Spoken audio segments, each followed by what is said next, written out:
Hey everyone, welcome back to another episode of the Buzz on Leadership. I am your host, Terry Buzzard Jr., and I just want you to know I really appreciate y'all listening in. Whether you're on your daily commute, maybe you're on your way home from work, maybe you're on a jog, maybe you're just simply sitting there enjoying a cup of coffee, whatever the reason, we do appreciate you guys. Also, do me a favor, make sure you hit that subscribe button. The more subscribers we get, the more they'll push this out to other people. And if you find benefit in this, they are too. And don't forget to look us up on Instagram, Terry Buzzard Jr. Leave comments. Let us know. We will use the information we get from you guys to make future episodes because we want to deliver whatever the most important thing for y'all is. But without further ado, let's get into today's episodes. It's kind of interesting because, as leaders are kind of looked at differently, right? Anyone in power, for whatever reason, we're kind of held to a little bit higher standard. I even think of like a politician as an example. If they happen to cheat on their spouse, we all of a sudden think that they're incompetent, can't do their job, and they have to be fired, impeached, whatever the case happens to be. However, when it's somebody on our level that we see happens, we don't necessarily think that they need to be fired just for something like that, right? And we're looked at in that exact same way by our team, by our followers, by our team.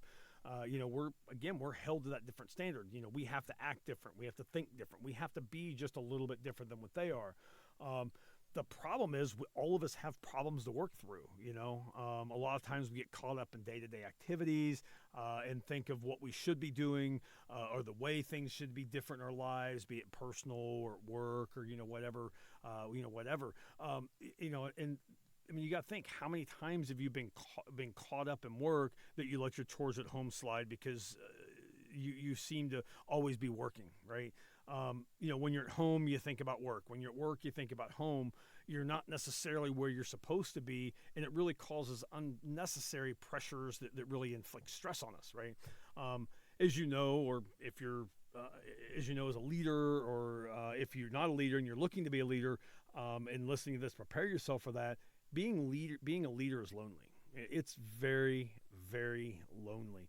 A lot of us, we don't really necessarily have anyone to vent to kind of clear what's on our minds. No one to really talk things through with. And we just want to get it off of our chest sometimes, right? Some of us, or like me, I'm a professional coach, and that's one of the biggest things that I deal with a lot of people. Sometimes we get on calls, and that's all they want to do is, I just want to complain right now. I just want to vent. Great, let's knock that out. The problem is there's a bunch of other people that try and work it out on their own, and let's be honest with ourselves. That's not really a healthy way of handling things, right? It's hard on our minds, it's hard on our soul, and you do know what I'm talking about. It's rough because the more it sits in our head, the harder it is to deal with because, we don't always recognize. It's easier to see the problems from a different perspective sometimes than when we're in the middle of it because it gets muddled. And it's okay to admit it, but really it's more important to accept it as a reality. This is how we make actual changes in our lives when you accept the fact that sometimes we need something a little bit better or a little bit beyond. We're going to talk through some of that stuff, right? But I want to ask you this first, when you get pressures on you from all sides, maybe your boss is on you for performance. Maybe you're your own boss, and you put your own pressures on you from an outside force. Maybe you can think about this from your own experience, or maybe you notice it in others. But the question is, what happens when we have pressure on us? What is it that we want to do, on a natural level? If you're like most of us out there, to help ease our minds, to, really kind of help deal with it, we naturally want to complain about the situation. Maybe if there's somebody else that influenced in the situation, maybe we want to talk about them a little bit, in unfortunately a negative way, or worse yet, we want to blame others on everything that's happening. And it's just like in Dale Carnegie's book, How to Win Friends and Influence People, his very first chapter, never, ever criticize, condemn, or complain. Think about it. What happens when we do that? That's a fair question, right? Let me ask you this. Do you like listening to others criticize, condemn, or complain? No, I can tell you right now I don't. And a lot of times, I'm not going to lie, if I know somebody that's always complaining about stuff, I try to avoid them. I know that's not probably right. It's not always fair. It's not that I'm rude to them. It's just if I see them coming, I know I can hide or easily try and get away, depending on what the level of complaint is. A lot of times I don't always want to hear it. No, I'm there for friends. I'm there for my clients. But it doesn't mean that every time I meet with somebody, it's like, oh, it's a downer, you know? And as a leader, we hold ourselves as accountable as we hold higher ups accountable to a different standard, right?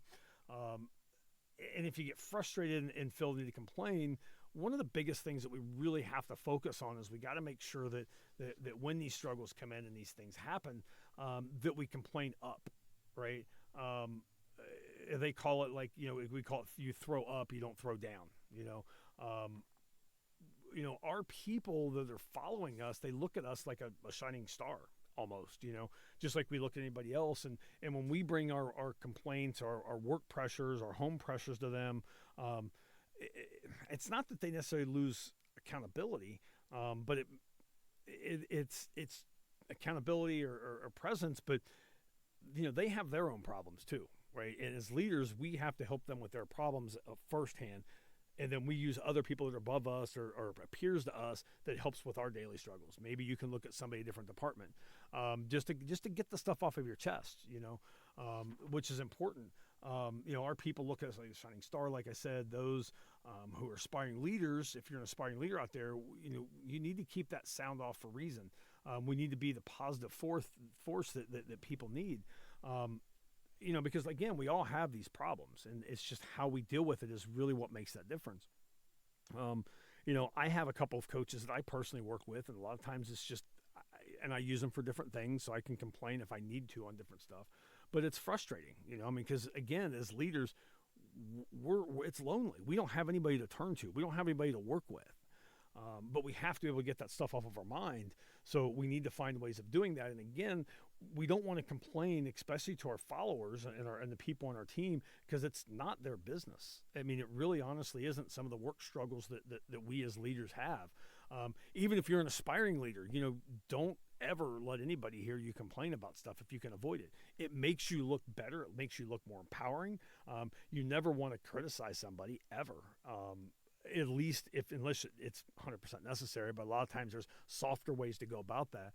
I generally just don't say anything at all, but everybody's a little bit different, think about, again, when somebody's there with you and the less that you complain, the better that you're going to look. And that's a key thing. I don't even really complain to a lot of my higher ups. Unless I really have to. And sometimes I just walk in and say, look, I just need to vent right now. I have to get this off. And for me, when someone comes in and says that, I'm more than happy to sit and listen to them for as long as they need. I've actually extended sessions with people before, just because it's because of what they needed. Think about the things that you do on how you handle stress. What is it that you do that makes your life easier? What's within your wheelhouse? I can tell you, for me, when I start to get stressed, I go for a walk. I try and find 15 minutes to go for a walk around things to kind of help clear my head a little bit. And then I find somebody that I can confide in, to talk to vent to, just to clear that head up, that space out of the way. Because when we are, and part of the problem that we do run into as leaders, when we have our team is, we're working with those teams. We're side by side. We become almost friends. And what do we do with friends? We like to complain and vent. And it's just not a beneficial situation. Again, as a leader, our job is to sit and listen to them and help them with their lives, and find somebody above us to help us with our problems, even if it's just talking through them and thinking through the best way of handling a situation. But again, what is it that you do? How is it that you do what is within your wheelhouse that you can do to help deal with those situations? And don't get me wrong, all of us are guilty of it. I'm just as guilty as everybody else. Complaining about anything doesn't work. Even if it's and the biggest thing, obviously, that people like to complain about is changes in the workplace. We have to change this, we have to change that. We just got to paint that as a positive picture and figure out a way of making it work and to grow and to know. I don't know. Maybe, what do you guys think about that? Leave me some comments. Let me know on what techniques you guys do to avoid stepping into that complaining. To kind of go back a little bit, like I was saying, a lot of times we kind of become friends with our staff, and I generally don't recommend that.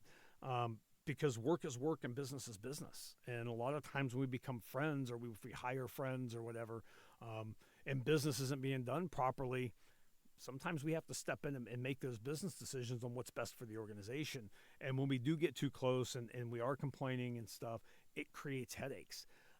I can think of, I was part of a local, I don't want to say too much on what it actually is, but I was part of a local group that trained aspiring leaders. And we, in part of this group, there was a change in some of the higher up leadership. And they were coming in making a lot of changes. They were coming in doing some micromanaging and stuff. And in the community, a lot of these people that are in this little cohort are friends, and we all know each other. And as far as our leadership team, so there was the upper leadership that was trying to make these changes, and our leadership team that was overseeing and helping with the cohort. Some of the people, when we were together as leaders, some of the people in the cohort were with us and they heard us complaining. Well, that spreads throughout the entire team, right? The rest of the cohort on what's happening here and what's happening there. And it creates that negative condensation. It creates that negative environment. People don't know what's going on. It stirs uneasiness. And people don't like uneasiness. So the less that we can keep that away, the better it's going to be in the long run. And I think that you guys can think about that. So, really, think about the things that you need to do and what you have capable for you to prevent you from complaining, or keeping that distance. And that includes home life. Don't bring home life to work. I don't. I know there's some great books out there written. What's her face? Oh my God, she's a great leader, and I think she was in Amazon when she was going through a divorce. I can't think of her name. That's going to kill me. I'll remember it and bring it up maybe later on. But her whole thing was that she wants people to bring work because everybody's kind of a family. It's just, and there is importance to that. It's just as leaders, we have to be careful in what we're sharing with them. Because then sometimes, and you know how people can be, sometimes they can use that information against us or whatever, but mostly people don't want to hear it. It's not their job. Hopefully you guys will come up with some ideas or some concepts on how you can keep yourself in check if you have a tendency to do that. When I was raised you don't air dirty laundry. Most of my friends out there right now, they don't know a whole lot about me because I don't share a lot of stuff. I just don't. I'm more focused on them, more focused on work, more focused on those types of things. And, hopefully that can be a benefit to them. Sometimes it can be a little bit of a disconnect, of course. So there is that fine line of what to share and what not to share. But, we got to find something. But, think about it. What's within your wheelhouse that you can get used to venting or clearing your head, making sure you're doing the right things?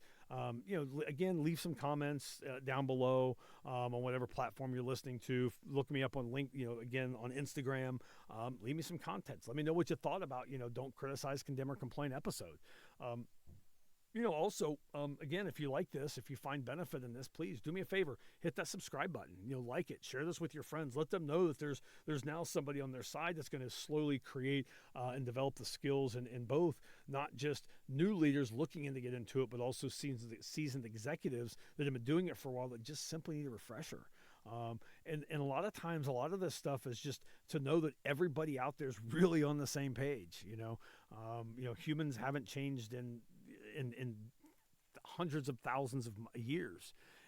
We all suffer from the same thing, and sometimes we just feel, like I said earlier, lonely, and it makes it challenging to get through work days sometimes with that.